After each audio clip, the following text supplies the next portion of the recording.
세상에 떠도는 기묘한 괴담들. 첫 번째 이야기. 국민학교 다니던 시절에 보았던 기괴한 빗덩어리. 제가 국민학교 2학년이던 시절 이야기입니다. 당시 살던 동네는 인천에서 꽤 유명한 달동네인 수도국산이란 곳이었는데 저희 집은 거기서도 가장 높은 곳에 있는 작은 집이었습니다.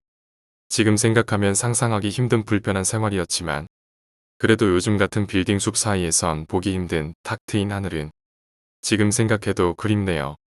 달동네라는 이름답게 보름달이라도 뜨면 불을 꺼도 될 정도로 은은한 달빛이 동네 전체를 밝혀주곤 했습니다. 바로 그 동네에서 겪었던 으스스한 체험입니다. 그해 여름 어느 밤이었습니다. 저는 아버지 심부름으로 동네 구멍가게에서 싸게 팔고 있던 수박을 한 통 사서 집으로 돌아오고 있었죠. 그날은 마침 보름달이 뜬 데다 하늘도 맑아 기분 좋게 수박을 덜렁거리며 천천히 걷고 있었습니다. 하늘을 바라보면서요. 그런데 집에 거의 도착할 무렵 보름달에서 갑자기 딱 그 달 정도 크기의 빛 덩어리가 저희 동네 아래쪽 공업단지 옆 상가단지 방면으로 빠르게 추락하는 것이었습니다. 그 속도는 나중에 중학생 때 본 별똥별 속도와 크게 다르지 않은 무척 빠른 속도였습니다. 떨어진 장소가 자세히 보이지는 않았지만 서너 번 번쩍거리다 이내 그 빛은 사라졌습니다. 그날 밤은 그렇게 멍하니 바라만 보다 곧장 집으로 돌아왔습니다.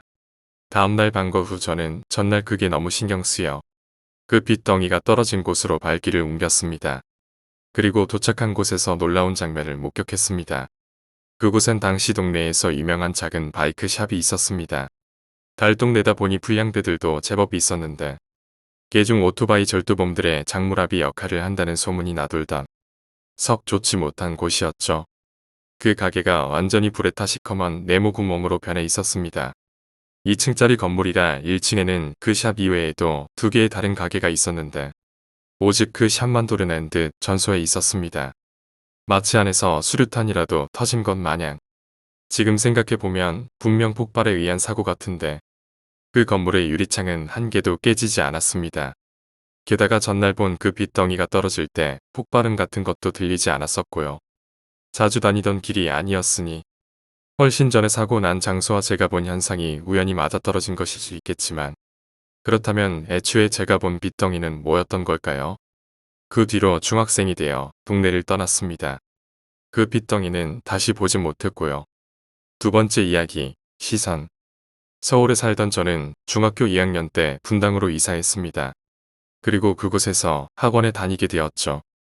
학원은 10시에 끝나고 학원 버스를 타고 집 근처에 내리면 대개 10시 반 즈음이었습니다. 기사님이 집 앞까지 오면 차를 돌리기 힘들다고 하셔서 집에서 200~300m 정도 떨어진 곳에 내려주곤 하셨죠.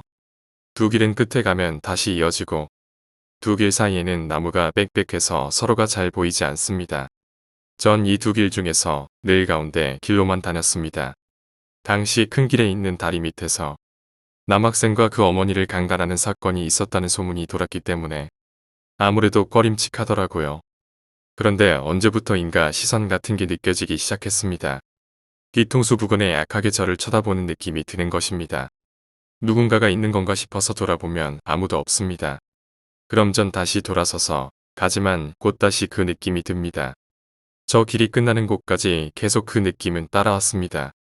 하지만 그 느낌도 곧 익숙해지고 그냥 그러려니 하고 계속 그 길로 다니게 되었습니다. 다시 위화감을 느낀 건 그 느낀 정도 때문이었습니다. 그 느낌이 점점 강해지는 것입니다. 마치 점점 가까이 다가오는 것처럼 제가 느끼고 있는 와중에 점점 다가오는 것이 아니라 어제가 100m 밖에서 보고 있었다면 오늘은 95m 밖에서 보는 식으로 하루하루 조금씩 그러나 확실하게 느낌은 점점 강해졌습니다. 그리고 결국에는 제 뒤통수의 바로 뒤에 얼굴이 있다고 밖에 생각이 되지 않을 정도로 강하게 느낌이 왔습니다. 이젠 돌아볼 수조차 없을 정도였습니다. 돌아보면 너무나 확실하게 뭔가가 얼굴을 들이밀고 있을 것 같았기에 저는 돌아보지 않은 채로 모른 척 길이 빨리 끝나기만을 바라며 걸었습니다. 그리고 다음 날 저는 또다시 그 길로 갔습니다. 대체 무슨 생각이었는지는 모르겠습니다. 습관이었는지 아니면 지금까지 아무 일도 없었다는 아니란 생각인지 다시 머리 뒤에 닿을 듯한 시선을 느끼며 길을 나아갔습니다. 이미 더는 가까워질 수 없을 정도의 시선을 느끼던 찰나 갑자기 잡힌다 그런 생각이 들었습니다. 비명을 지르며 달렸습니다. 아마 살면서 가장 빨리 달린 것 같습니다. 천식으로 인해 운동하면 금방 천식 발작을 일으켰지만 그런 걸 신경 쓸 겨를이 없었습니다. 언덕을 달려 올라가 빌라 현관으로 뛰어들었습니다. 다들 아시겠지만 계단을 올라가려면 층계참에 올라서서 몸을 돌려야만 하죠. 그리고 그렇게 돈 순간 현관 앞에 뭔가 하얀 형상이 우두커니 서 있는 게 보였습니다. 다시 한번 비명을 지르며 올라갔고 다행히 아무 일도 없었습니다. 어머니는 얘기를 듣고 딱 한마디만 하셨습니다. 귀신이란 건 보지 않으려 하면 보이지 않는 거란다. 라고요. 그 뒤로 다시는 그 길로 가지 않았습니다. 큰 길로 다녔지요. 그 두 길 사이에는 나무를 키워서 양쪽이 서로 잘 안 보여서 그런지 시선도 느껴지지 않았습니다. 딱 한 군데 중간에 있는 계단을 지날 때면 양쪽이 서로 잘 보여서 그런지 여전히 시선이 느껴졌지만요. 세 번째 이야기, 호접지몽. 장자가 꿈에서 나비가 되었다. 장자가 꿈에서 깨어 가로되 내가 나비 꿈을 꾼 장자인지 장자 꿈을 꾸는 나비인지 알 수 없구나. 라고 하였다. 실례하겠습니다, 선생님. 어서 오시죠, 시씨. 씨는 불안한 표정으로 의사 앞에 앉았다. 그래, 저번 정기진료 이후로 좀 나아지셨나요? 아, 그게 저 아닙니다. 의사의 눈썹이 살짝 올라갔다 내려갔다. 그런가요? 그럼 지금 상태는 어떠신가요? 씨는 의사의 물음에도 입을 열지 않았다. 인상을 쓴 채 이곳저곳을 둘러보던 씨가 토해내듯 말을 시작한 것. 의사의 재촉이 두세 번 더 이어진 후였다. 선생님은 어릴 때 눈 감는 게 공부셨던 적이 있으셨나요? 맥락 없는 씨의 말에 의사는 고개를 살짝 기울였다. 의사가 씨의 물음에 고민하는 사이 씨는 대답을 기다리지 않고 입을 열어 말을 이었다. 저는 어릴 때부터 눈을 감으면 이상한 것들이 보였습니다. 흔히 말하는 귀신이니 도깨비니 하는 것들이 아니라 진짜 이상한 건 말입니다. 예, 외계인 같은 촉수다발이나 슬라임 같은 점액질 생물 같은 것을 말씀이죠. 씨의 눈이 튀어나올 듯 커졌다. 씨는 충혈된 눈을 부릅뜨고 의사를 향해 몸을 들이밀었다. 어떻게 아시는 거죠? 예, 선생님. 혹시 선생님도 보시는 건가요? 그것들을. 의사는 희미한 미소와 함께 고개를 저었다. 아니요. 저번에도 똑같은 얘기를 하셨습니다. 씨의 몸에서 급격히 생기가 빠져나갔다. 다시 자리에 주저앉는 씨의 몸에서는 팔랑거리는 낙엽만큼의 생기도 느껴지지 않았다. 그래서 그것들이 어쨌다는 건가요? 의사의 말이 기폭제라도 된 듯 아무 말 없이 머리를 싸매고 있던 씨는 고개를 퍼뜩 들고 빠르게 입을 놀렸다. 사실 그것들이 보인다고 하는 건 제가 잘못 말한 겁니다. 정확하게 말하자면 눈을 감으면 제가 그것들이 있는 곳으로 끌려갑니다. 상상이 되십니까? 보라색 물이 뚝뚝 떨어지고 시커먼 하늘에서 청색, 녹색, 자유자재로 발광하는 태양과 뭐라 표현할 수 없는 것들이 돌아다니는 세상이 의사의 눈이 살짝 찌푸려졌다. 씨는 그것을 깨닫지 못한 듯 열정적으로 말을 이었다. 그런 말도 안 되는 세상 속에서 저는 반평생을 보냈습니다. 눈만 감으면 그것들이 저를 끌고 가니까요.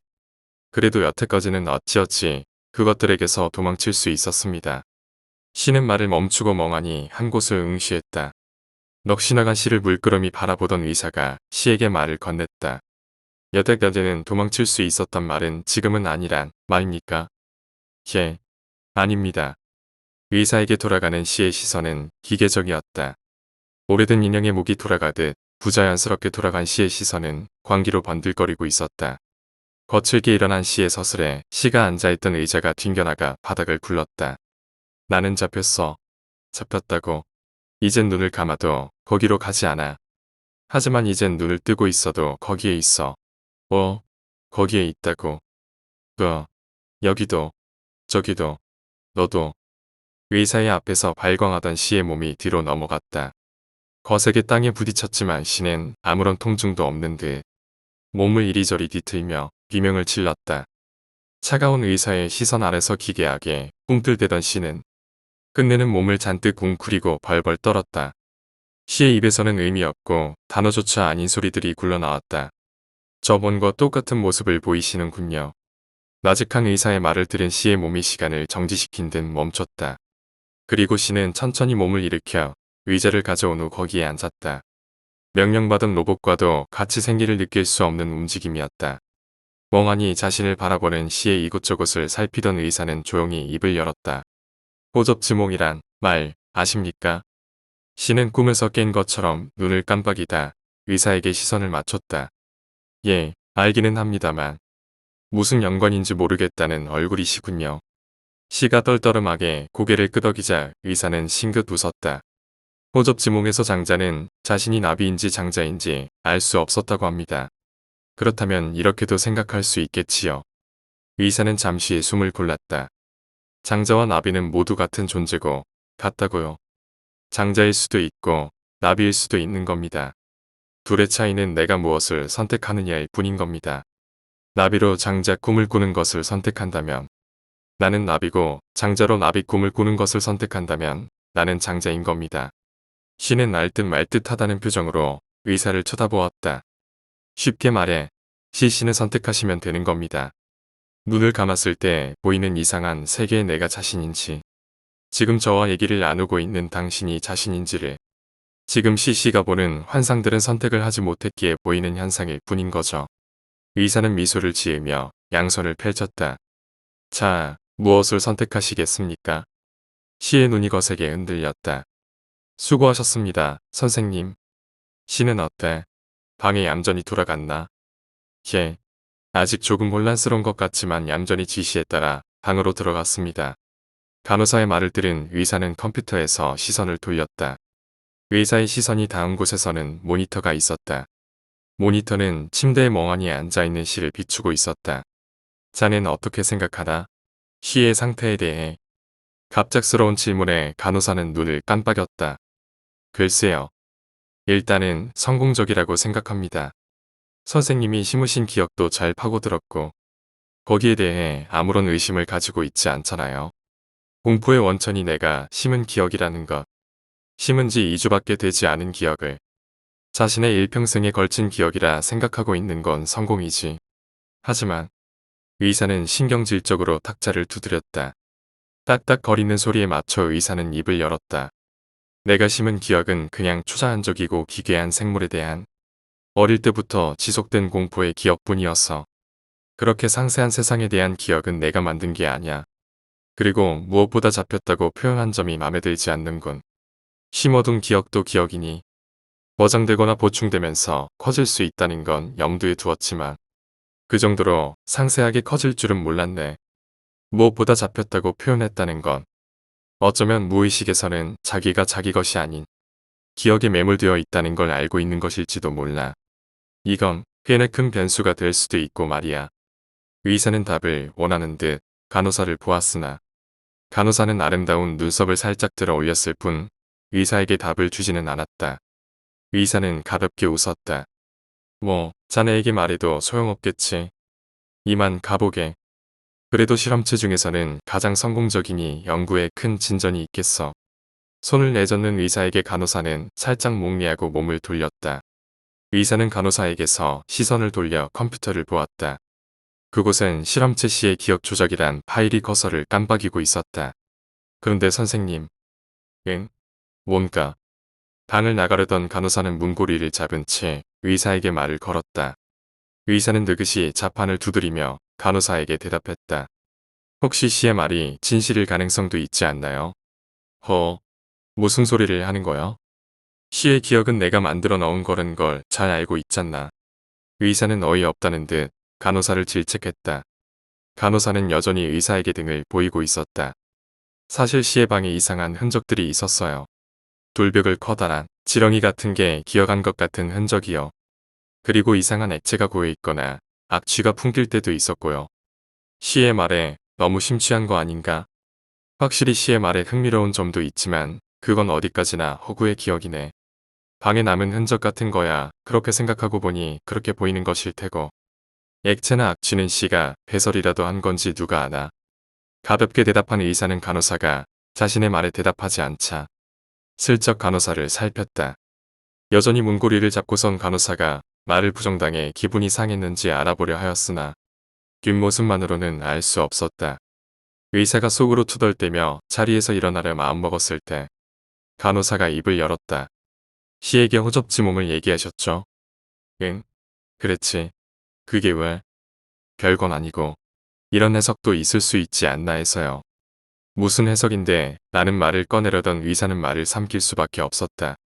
대신 의사의 입에선 어버버에 가까운 소리만이 새어나왔다. 간호사는 천천히 의사를 돌아보았다. 그 얼굴은 기괴하게 일그러져 있었고 무너질 듯 흘러내리고 있었으며 기어오르듯 무너진 부분을 향해 올라오고 있었다. 뒷걸음질 치던 의사는 의자에 걸려 나동그라졌다. 그러나 고통 같은 것은 느낄 수 없었다. 숨을 몰아쉬며 의사는 뒤로 가기 위해 발버둥 쳤다. 그러나 곧 벽이 의사를 가로막았다. 그럼에도 의사는 그것을 깨닫지 못한 채 필사적으로 발을 움직여 몸을 뒤로 보내기 위해 안간힘을 썼다. 간호사는 천천히 의사에게 한 발자국씩 걸음을 옮겼다. 간호사의 발을 닮은 무언가가 움직일 때마다 흘러내린 점액이 철벅거리며 바닥에 떨어졌고 의사의 얼굴에서 빗기가 사라졌다. 의사는 비명을 지르고 싶은 듯 입을 뻐끔거렸으나 나오는 것은 어버버하는 억눌린 신음뿐이었다. 간호사는 마침내 의사의 앞에 섰다. 이미 간호사의 얼굴은 흐물흐물하여 이목구비를 제대로 알아볼 수 없는 어떤 것이 되어 있었다. 그러나 입이라 생각되는 부분을 통해 나온 목소리는 깨끗하기 그지없었다. 나비인지 장자인지 무엇이 진실인지 알 수 없다면 모든 것이 진실이라고요. 간신히 의사의 입에서 비명이 터졌다. 그리고 흘러내려 바닥에 떨어졌던 간호사의 오른손이 의사의 입으로 날아들었다.